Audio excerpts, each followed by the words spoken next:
Good morning guys, sisilipin natin ang ating mga bulaklak, ang ating rose.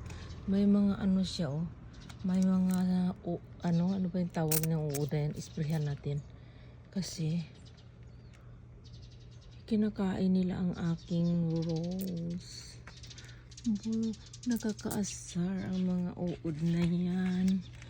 Aanuhan nila yung, ano ba yan? Gagapangan nila yung hindi makabulaklak na maayos ang aking mga rose.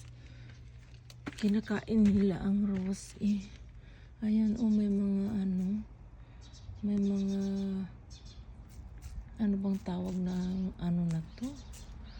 Yung kinakain nila yung murang ng mga ba?